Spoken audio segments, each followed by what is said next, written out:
Just like Southern last week, everything went right for Jackson State this weekend, and I would say that they are this week's biggest winners. Oh, yeah, it's locked on HBCU. Play my music.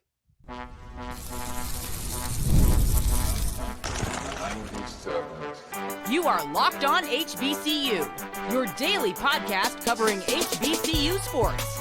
Part of the Locked On Podcast Network, your team every day. What's going on, family? Welcome back to another episode of the Locked On HBCU podcast, your number one daily one-stop shop for everything HBCU athletics. Monday through Friday, part of the Locked On Podcast Network, your team every day. And now, of course, I'm Darian Gray, a.k.a. the Mouth of the South, Texas Southern alum and former TSU Herald Sports editor and current contributing writer at USA Today's Saints Wire. Thank you for going on this journey with me, making Locked On HBCU your first listen of the day, every day. And remember, just because the mic cuts off does not mean that the journey's over. It just means it's time to follow me on Twitter at South Exclusives. Starts with an S and ends with an S. Today's episode is brought to you by FanDuel. Go to FanDuel.com to make every moment more. And if you're new to FanDuel, you put down a $5 bet. If that $5 bet wins, you get $150 back in bonus bets. All you have to do is go to FanDuel.com to get started. We'll wrap up today's episode with the major, and I mean historic, victory by Norfolk State women's basketball, and how Kierra Wheeler's words when she joined the show were kind of an indication of how they would approach this game and successfully approached this game. In segment 2, Clark Atlanta, to me, is the best story in all of HBCU football. We're getting to the end of the season, and we can start having these type of conversations. In segment 1, however, we won't go season-wide. We won't go school history-wide. We'll just focus it to 1 week. And matter of fact, we'll keep it narrowed to 3 schools: Jackson State, Alabama State, and FAMU. Those 3 schools and the outcome of each one of their games this past Saturday, it makes Jackson State the biggest winner in this week of action. I don't know what number week we're in, right? But I know that this week, this past Saturday, everything you look at, there's no one who had a better weekend than Jackson State. And I had this conversation about Southern last week, and this is very similar, but to a degree, it's even heightened because we're at the end of the season. We're 1 week lesser now, right? See, when Southern had their big thing, it was, okay, you still need this, and you need that, and you need this, and you need that. Like, you still needed 3 aspects or something of the sort. But in this situation, Jackson State couldn't have asked for a better situation because all of the pressure is off of this week, in my opinion. They have this game versus Alabama State coming up. It'll probably still be our game of the week. Will it be our game of the week, or will I do the Howard? Will I do the Howard game? I don't know. It'd be Howard versus North Carolina Central, but honestly, I'm leaning more towards Jackson State versus Alabama State. But we'll see. We will see. But anywho, this game, to me, has significantly less weight on it because the detriment that Jackson State could face is lessened, right? Like, coming into the week, you thought, okay, this Alabama State game is going to be the game that decides it all. And if I lose to Alabama State, that might be it for me. Not anymore. Alabama State lost this week. FAMU lost this week. I called it the upset of the year on yesterday's episode. If you don't go back and watch yesterday's episode, please understand that I'm aware of the injuries that happened. I specifically called out the D. Rich injury, but the defense wasn't good enough to me. That's just a little short synopsis if you don't go back and check it out, but you're also missing so much context in the 2 sentences that I just said. But anyway, with Jackson State, their 2 biggest obstacles to a SWAC championship appearance were just taken out, essentially, right? You have 0 losses in conference play. 0 losses in conference play if you're Jackson State. FAMU has 2 now. You're one of them. So FAMU can't have a head-to-head tie with you. They can hope for a 3-way tie if Alabama State gets into the mix. Alabama State also has 2 losses. Both the Hornets and the Rattlers suffered their second loss just this Saturday. Now, here's the thing that comes into play with Jackson State is they only have 2 games left. They have Alabama State and they have Alcorn. I don't want to say that they can't lose both of those games because we just saw this with Johnson C. Smith.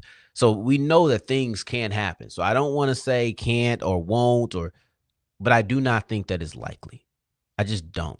And the way that they're playing right now, I have question marks on if they'll lose either one of those games. They're definitely favorites going into both.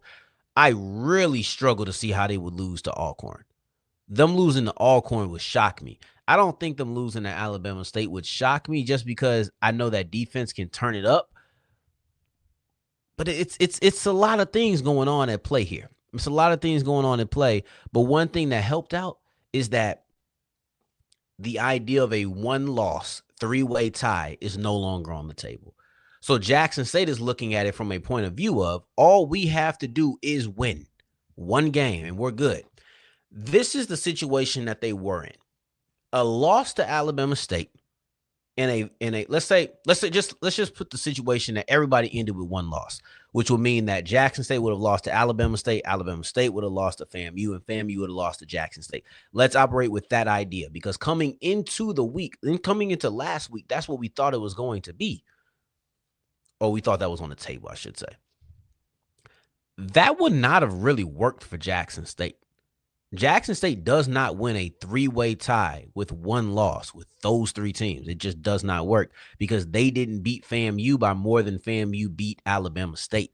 So the tiebreaker would have either went to FAMU, who would have the largest margin of victory, or Alabama State would have had to beat Jackson State by more than FAMU beat them by. But either way, JSU was already out of the running when it comes to that form of tiebreaker. Now that's off the table. That's the beautiful part. Let's wrap that part up. The best part of the weekend for Jackson State is that Alabama State and FAMU lost. So now let's use the hypothetical that Jackson State loses to Alabama State. They'll only have one loss. Meanwhile, their two biggest oppositions have two.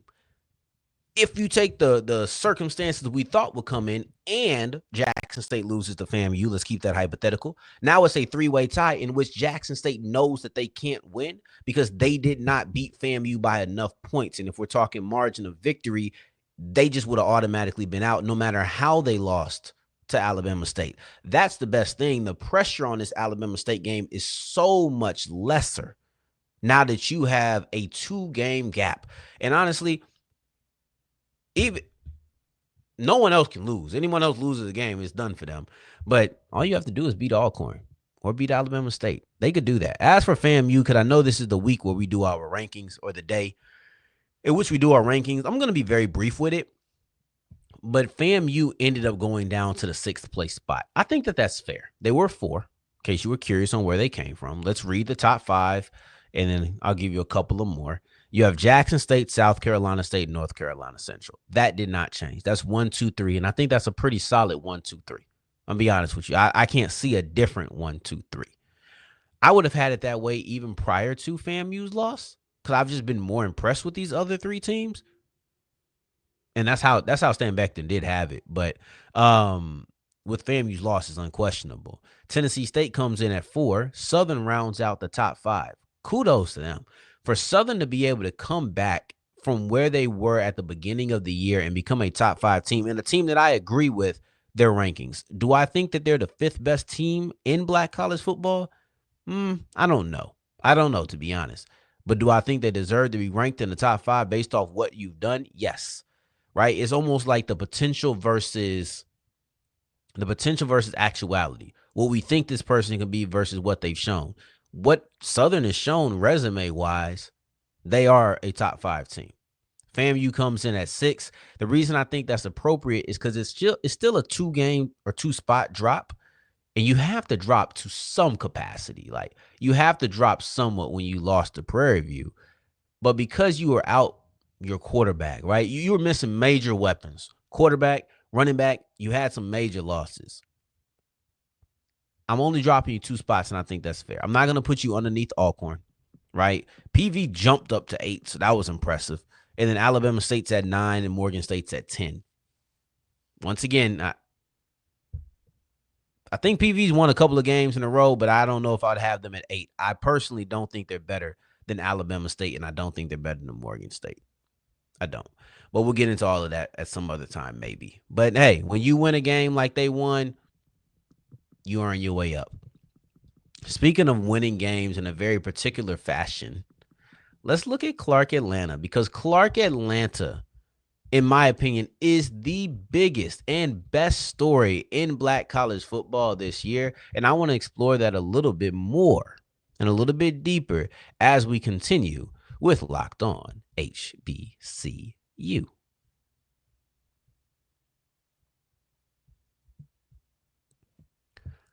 Locked On college football fans, Locked On HBCU fans. Go ahead and listen up. I don't care if you're rocking with the HBCUs, you're rocking with the PWIs, and you're just checking out my show to stay informed. I love you either way. I need you to download the Roy app because you've heard us talk about Roy this season, how they're revolutionizing the NIL game. Roy allows you, the fan, to have a word in who gets NIL money. And here's what I absolutely love about Roy. Now, if I don't get what I want, if I don't get the outcome that I desire with the way that I invested my money, I get it back. So if that player transfers, it's back to me.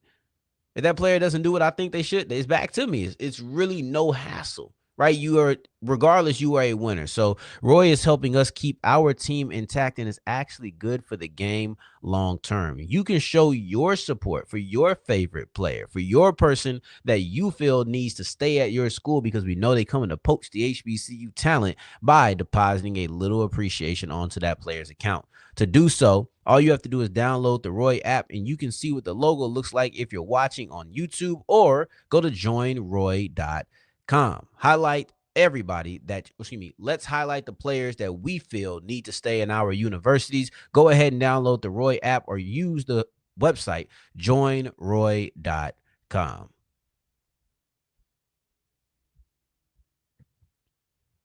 As we continue rolling on today's episode of Locked on HBCU, I appreciate you for making this your first listen of the day every day. For your second listen, make sure you're checking out Locked on Gators. I think that's probably interesting right now. My guy Brandon Olson does phenomenal work, and he's covering those Florida Gators. I don't like Florida, but I like Brandon. So let's go ahead and rock with that.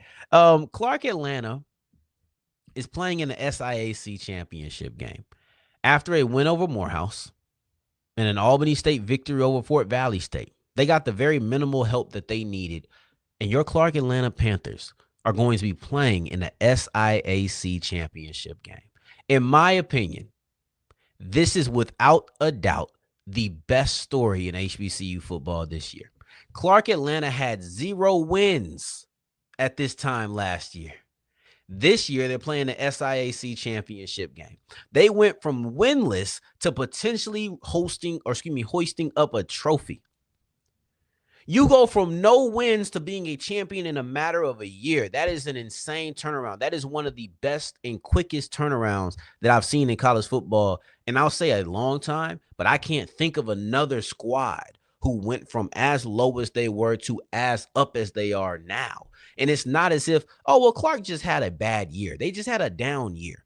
No, Clark has been bad for years. For years, Clark has been bad. So you reverse the culture. It's one thing when, oh, that team just had a down year, but they won 7 games the year before. Clark Atlanta won 7 games this season alone. I had to go back to October 6th, 2018 to find the span in which they've won 7 games, right? So from October 6, 2018 until technically the beginning of this season, they won 7 games. In this season alone, they won 7 games. This is insane. This is a complete culture shift. When you're talking about Clark, the way that we looked at them is like, oh, yeah, we ain't worried about Clark. 7 games, 7 wins in 5 years. They won 7 games in 1 season under Teddy Keaton. You got to give that man his respect because he not only took them from being a winless team to being a championship contender, being in the championship game, he changed that culture, and you can tell it. Like I said, years of being bad, that creates a culture of losing. That's a losing culture. You came in, and they won their first 3 games by a total Combined points of 8 games. Bad teams aren't winning the games the way that they're winning them. They're not coming up clutch and winning these games. They're quitting. These guys are quitting if you are in a losing culture. But Clark wasn't that from the beginning. And I think a lot of that had to do with the fact that he recruited and brought in a lot of his Allen guys. So the idea of being a loser was foreign to them. But for Clark and their fans, it wasn't that way. You got the new red paint on the field. It looks amazing, man. It looks amazing. The first 3 wins of the season, I think only one was at home, but a combined 8 points. Combined 8 points to Cardiac Cats and a definition of it. Um, they were coming back from behind. They were posting last minute scores to wrap up the game. This was a different squad. Bad teams do not come back from behind multiple times. Bad teams do not deal with adversity well. Bad teams don't go and beat an FCS opponent when you're a D2 team. That's not what bad teams or bad cultures do. They don't. They would cripple. Bad cultures would fall underneath the pressure that Clark was under in the beginning of the year. And I understand that there's no pressure because, hey, well, they won no games last year. But I'm talking individual matchups versus Allen, versus Bethune-Cookman. Games like that, you are not pulling through if you have a losing culture because you have a weak culture. You have no backbone. You have no spine. Right? Because of that, you're not able to fight against these things. It was at that moment that I realized this was a different Clark Atlanta. But I don't think I ever realized where we would be today. I don't think I ever realized that we would go from a team that could not win a game to the team that could be in a championship, a team that could be in the D2 playoffs. Do you understand what I'm saying? I will come in here with the same exact script if they go to the Division II playoffs. I will pick some of the things off, but I will come in with the same script and tell you again, because this is a message that I don't think gets old. Clark Atlanta won 0 games. Y'all hear me? 0 games in 2023. They might be your SIAC conference champions in 2024. That does not happen. You got to salute Teddy Keaton. You got to salute his ability to come in and recruit and take players because you're bringing in the top quarterback in the conference, led the conference in nearly 400 yards passing. I guess we can say that was a pretty good recruitment. Your top 2 wide receivers, they both came in from Allen. Right? Your running back's a true freshman. His ability to recruit is amazing. Instant impact. Right? And I think this is the thing that really gets me, is that you see the kind of man that he is by how many people followed. You're not just a coach and people are following. That doesn't happen. If you're just a coach, the players are going to transfer out. Like, they may come for you to the school, but once you leave the school, they might just go anywhere. For them to follow you, that tells you the type of connection that he's able to build with his athletes. You got to commend that. This guy is doing a phenomenal job, and I honestly and truly don't think that we can talk about it enough. I'm so happy that they got in. I'm not even going to lie to you. I was rooting for them. I was rooting for them because the type of story that this is, to be bad for so many years, in the first year of the Teddy Keaton era, for you to go from a 0-win team to a 7-2-1 team who is in the conference championship game, I will never shut up about that. Ever, man. That is incredible. And y'all should be lucky that I'm not a Clark alum. Because I'm telling you right now, if TSU lost every game in the season and it came in the next season, it was a SWAC championship, at least had a SWAC championship appearance, man, don't ever tell me we lost every game. I don't care. It didn't happen. It didn't happen anymore. That's done. Clark losing every game is done. That didn't happen in this year or 2019. It didn't happen. Clark looks for real, and I don't think that that's going to change this year or next year. Teddy Keaton's got a squad up there. Now, as we push forward, speaking about having a squad, Norfolk State women's basketball got a team led by the duo of Kierra Wheeler and Diamond Johnson. And that duo helped knock off a Power 5 opponent, specifically an SEC opponent in Mizzou. Let's break that down and review some of Kierra Wheeler's words as we continue with Locked On HBCU. Today's episode is brought to you by FanDuel. Make your money with the NFL. Make your money with the UFC. We got John Jones versus Stipe Miocic coming up this weekend. We have Jake Paul versus Mike Tyson coming up this Friday. So Friday, Saturday is a great time for combat sports. And then you wheel it right over into NFL action on Sunday. If you want to sprinkle in a little college action before you get to the UFC fight, you have that too. It's simple. It's simple. All you have to do is go to fanduel.com. Take advantage of everything that is presented in front of you. I'm talking about NFL, college football, NHL, NBA, combat sports, everything that is in between. It's on you, though. You have to go to fanduel.com. And if you're new to it, you go ahead and put down a $5 bet that hits. You get $150 back in bonus bets. It really is that simple. All you have to do is go to fanduel.com and make every moment more. As we wrap up today's episode of Locked On HBCU, I appreciate you for making this your first listen of the day every day, making it all the way to segment 3. And I thank you 2 times for that. Thank you. Thank you. Norfolk State women's basketball just pulled off their first Power 5 victory since 1979-80. Right? Since the first time since the 1979-80 season. That's 40 years. It's been 44 years since Norfolk State has knocked off a Power 5 opponent. This is the first time in their school history that they've knocked off an SEC opponent. Let's get into it. Norfolk State women's basketball beat Mizzou 57-54. This is why I love the beginning of basketball season in HBCUs, because upsets can happen. And I don't think that they're shocking, right? Like, this is a big deal. This is major. This is not something to scoff at or downplay. But I don't get the same feeling. I'm like, oh, yeah, it can happen. When it happens, I'm hype. But I'm not shocked. I'm not stunned. My mouth doesn't drop. Instead, I sit there like, oh, yeah, this is a quality team. Let Norfolk State have beaten Mizzou in football. I'd be absolutely out of my mind. I'd be shocked. I don't see that coming. It's a different situation. It's a completely different situation. To me, I'm looking at basketball as the disparity is way closer. It's way closer. You can have mid-majors beat high majors. Man, FCS teams versus FBS teams is different. It's different. That's why I like seeing FBS group of 5 schools play HBCUs. I'm not saying that's an even playing field, but if you think about it in basketball, those are both mid-majors.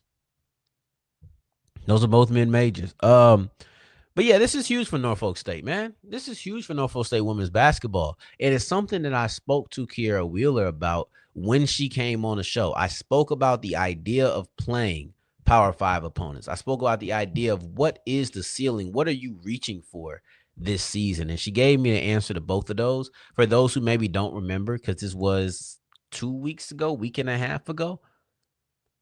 Was it even? Actually, this was a week ago. Wow.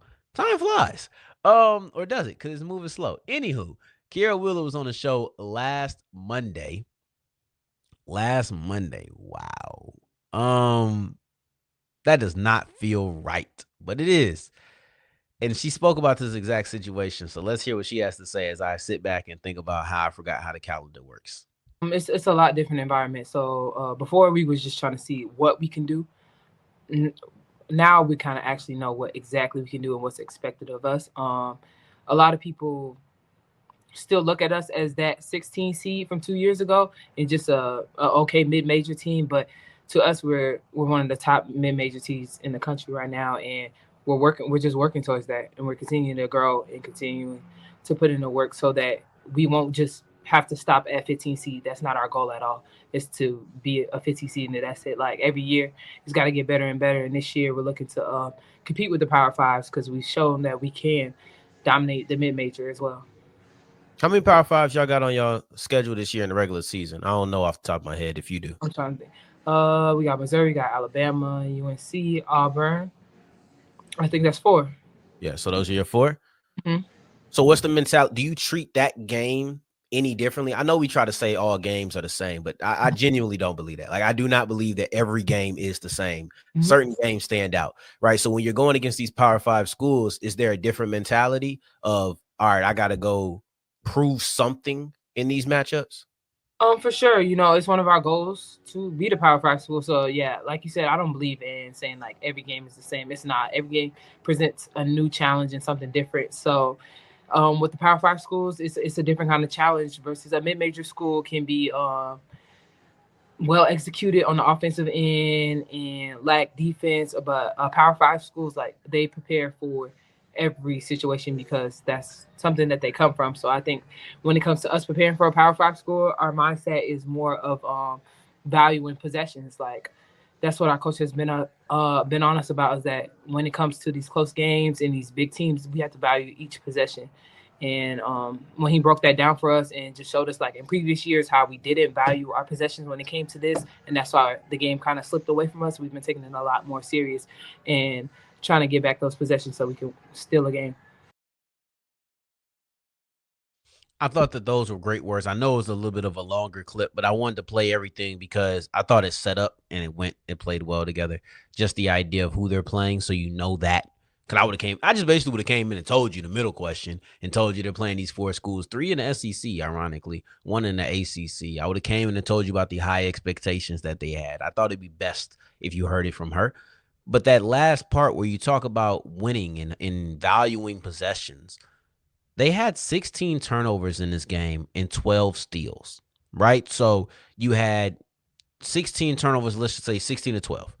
Meanwhile, if you look at, and I know that there's way more than that if you're talking about turnovers, but forced turnovers and live ball turnovers, I would say, right? So you look against Longwood the game prior, 21 turnovers and 10 steals. They lessened their turnovers and they upped their steals. I just wanted to bring that up because I think looking at the difference between the game prior and the game against a Power 5 school, you saw a squad who valued their possessions. They were safer with the ball. They dropped their turnovers by 5. You saw a team that was aggressive and they pickpocketed well, and they said, okay, we know that every possession is valuable, so now let's go ahead and steal some possessions from them. That's what I saw.